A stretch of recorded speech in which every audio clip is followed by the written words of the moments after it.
You're listening to the Cash News Podcast with Tom Meehan and Shaun Ferrari. Hello, everybody, and welcome to another episode of the Cash News Podcast. I'm Tom Meehan, and I'm joined by my esteemed co-host, Shaun Ferrari. And in case anybody wonders, we're working remotely, so if you hear dogs barking in the background, I have a pandemic puppy that's going wild right now, so I apologize in advance for that.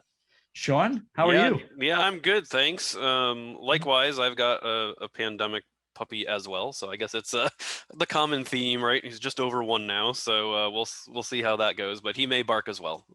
We have a chipmunk out front as well, so he has entertainment. Very good.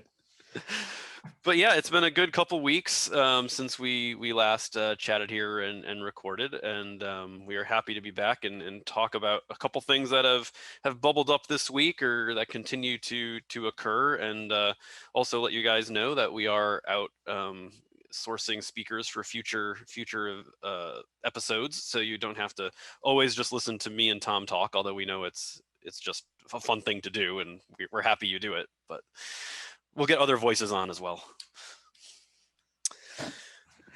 Yeah, absolutely. We love to talk, but I'm sure, as we always joke, you are just as interested in listening to other people speak. So we've got a bunch of guests on the roster that are coming, and as everybody who's listening this knows, this podcast is all about cash and currency. There really are no restrictions. We talk about anything related to cash, currency, or payments. So if you're listening and you're interested in joining us, reach out to us. Yeah, you can reach out to us through LinkedIn or directly in the podcast notes. You'll see that, and the podcast is literally everywhere where you can find podcasts, as well as YouTube. So we're super excited to have people on. Today is our micro version, so we rotate between a long format and a micro version. That way you get to hear us as much as possible. And we have a couple quick topics, and I'm certainly going to turn it over to Shaun on this, but I know, Shaun, we wanted to talk about the coin shortage debacle. I don't know what to call it, but what are your thoughts? Sure. Yeah. No, I mean, I think before, if we have any listeners from the Fed, we'll be clear to say it's not a shortage, and nor debacle, but we will say it is an issue, and it's the Get Coin Moving task force and that they've set up. I think it bubbled up again this week, and people might be saying, why are you talking about coin all of a sudden? And it's not really all of a sudden. I think those that have heard us kind of talk about it, or the Fed talk about it, or the task force talk about it over the past year, it was a pandemic related issue, much like our dogs. The coin issue kind of popped up.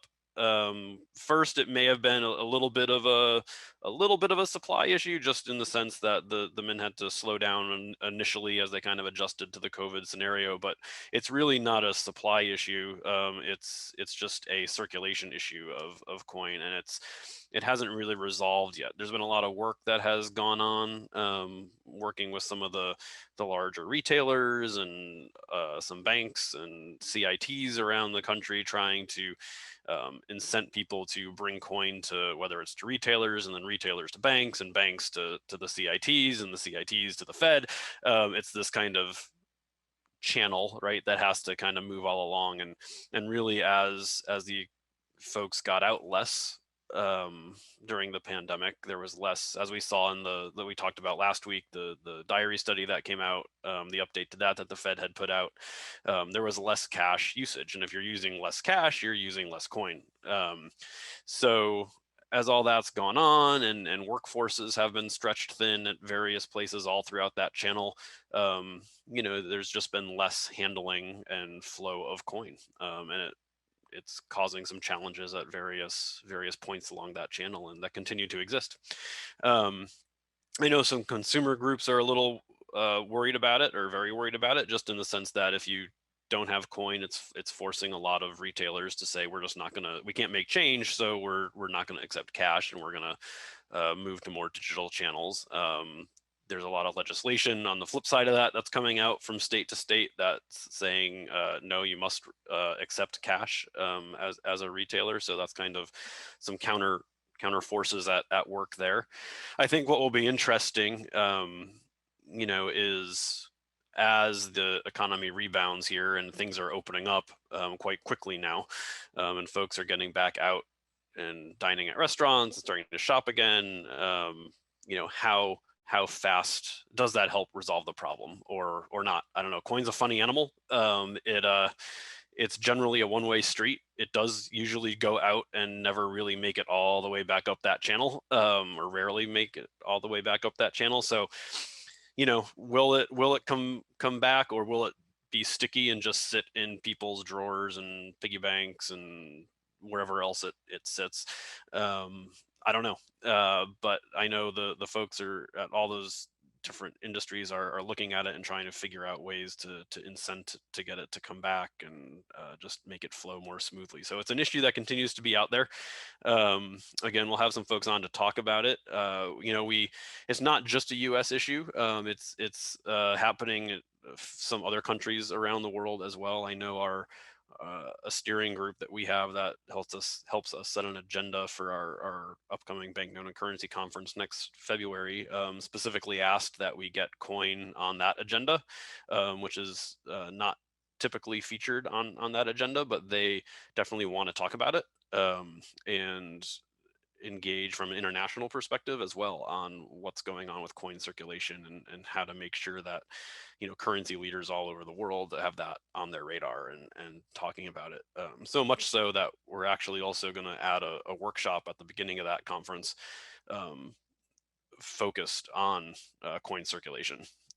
So it's definitely a bubbling issue that the pandemic has kind of brought to light that the industry is working on. That we're gonna keep our finger on the pulse on here as well, so that as we can get some updates, and we'll get some representatives from various groups on over the coming months to chat about it. Yeah, I obviously was joking at the beginning because I remember the news media talking about a shortage, and kind of the sky is falling around when COVID happened. There was just so many things that occurred, and really, um, as you stated, there was a little bit of a lull, but this is definitely a circulation issue.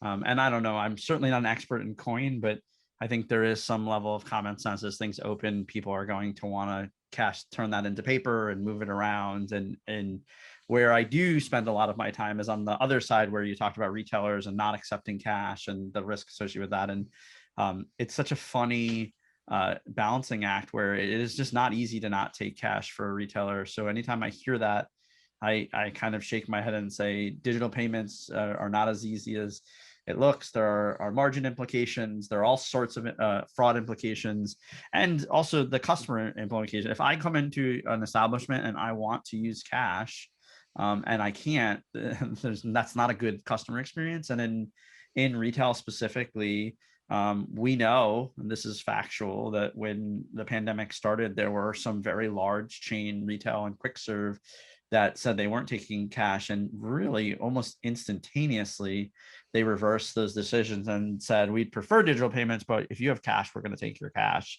And actually, I saw an article not too long ago about an establishment rounding for change in the customer's favor to make sure that they could make it easier for the customer. So I'm not saying that's the solution, but there's a retailer that's going like, no, our customer base is 60% of them still use cash.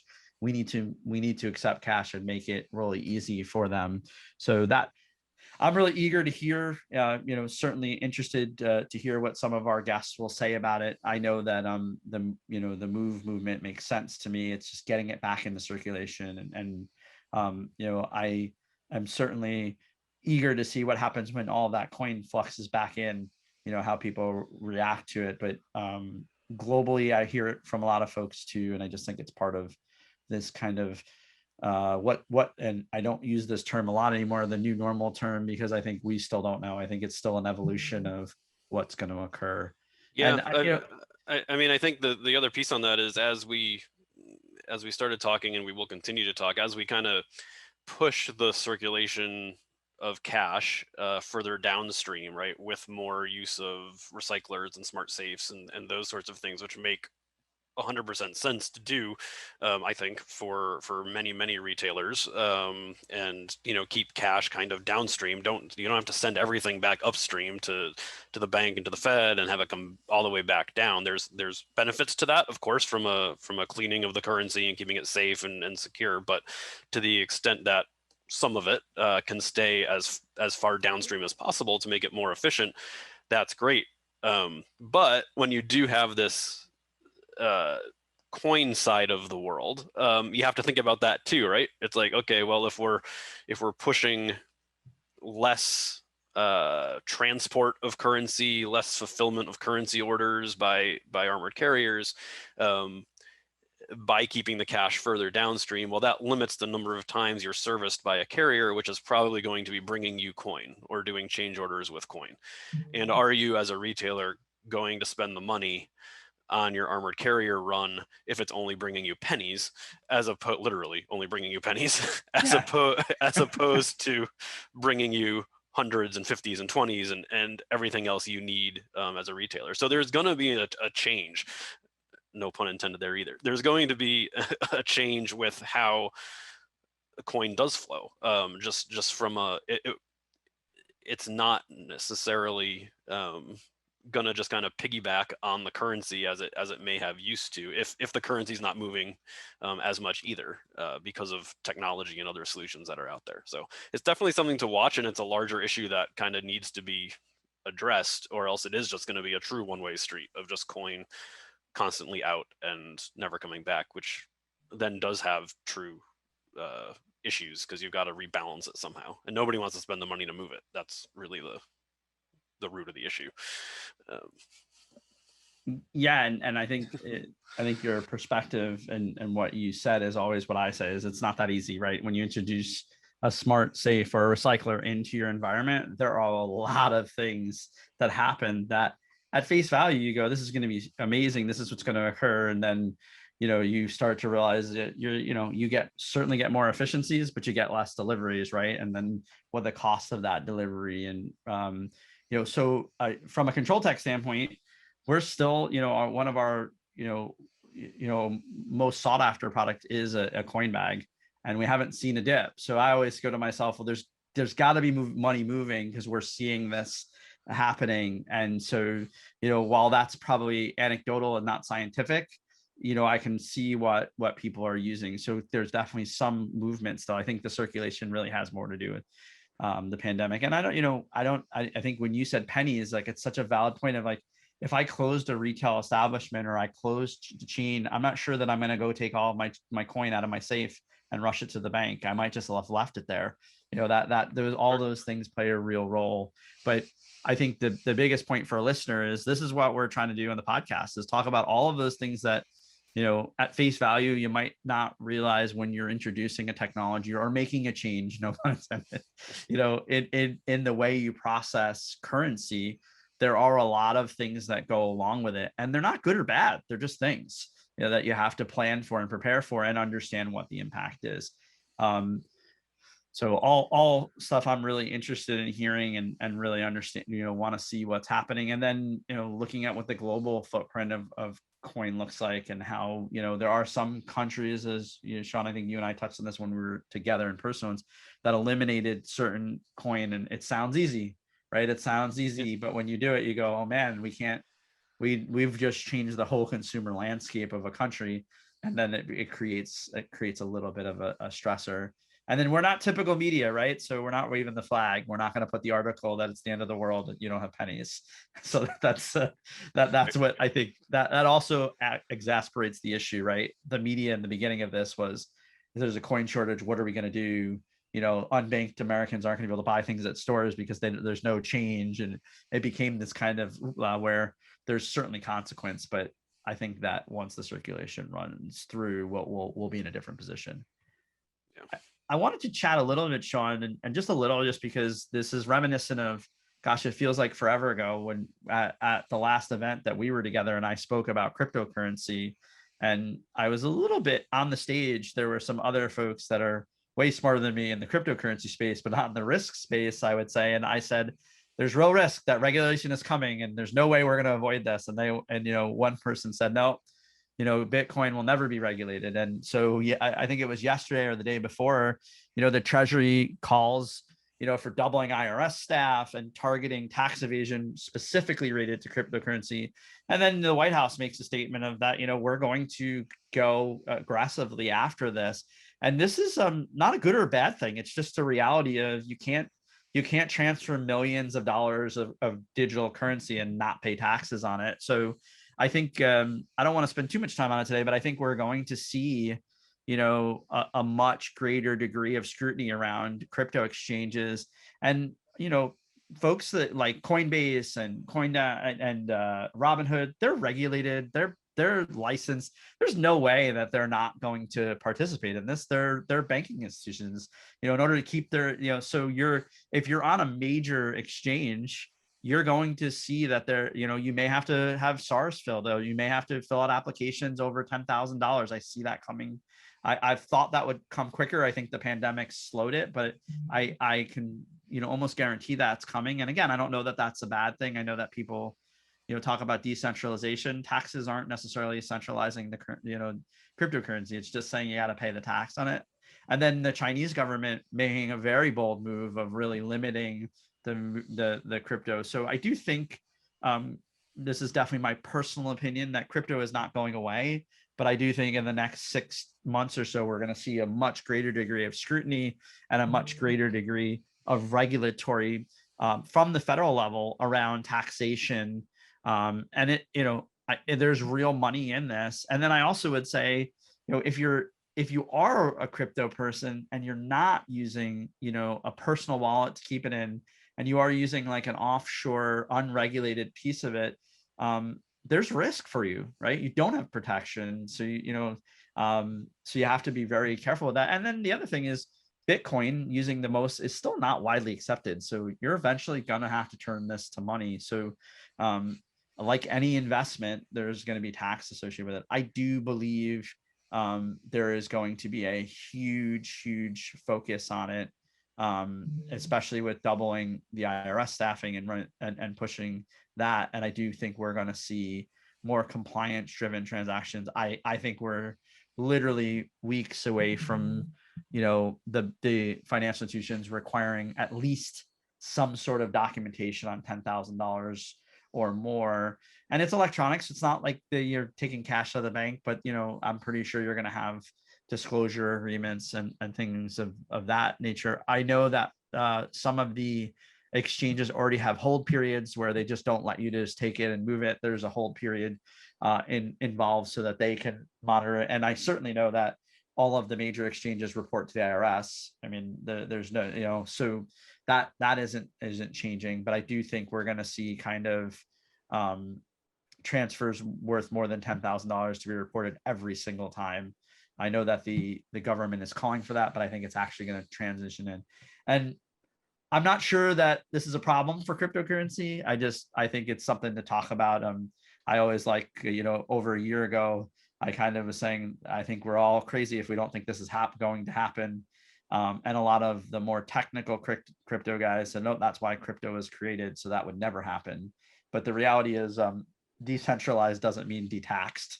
It just means that, you don't have a governing body watching, and it's more of a using the blockchain to anonymize the transactions. I think that's the key, the anonymized nature of you're not going to be able to take $10,000 or $20,000 in crypto out to buy a car without the government saying, wait a second, how did you earn that? And what are the tax implications? So not a good thing or a bad thing, just a reality.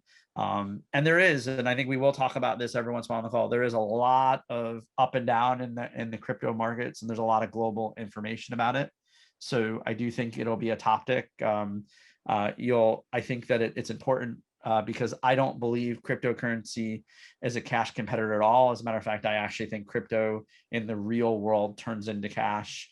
I think, cash, if you really want to anonymously spend, cash is, the other option, right? When you use your credit card, when you use Venmo, when you use PayPal, there's no way to be anonymous. So if you're spending normal denominations, and I shouldn't say normal, under $10,000 in denominations cash, it is just as anonymous as Bitcoin. It's actually more anonymous. There is no number to track it. So I don't believe that this has a lot of bearing on cash. I just think that it keeps the government's ability to tax it, and that's exactly what you're seeing globally. We're seeing that everywhere. We're also, and I'll leave with this, we also see that the volatility in crypto, I think all of the crypto, almost every major, at least US based, and actually two non-US based crypto exchanges crashed multiple times in the last week because of the volume and the volatility. So, this is still one of those things. And actually there was a lot of chatter on the web about, I went to sell at this price and it was down, and I ended up not being able to sell at that price. And again, that unregulated nature, that unbacked, it's not like a stock. There is kind of risk, and it's not nefarious risk, it's just risk. So a lot more to come on that. I don't know if you have any thoughts on it, Shaun. Yeah, no, I mean, I agree with all that. I think,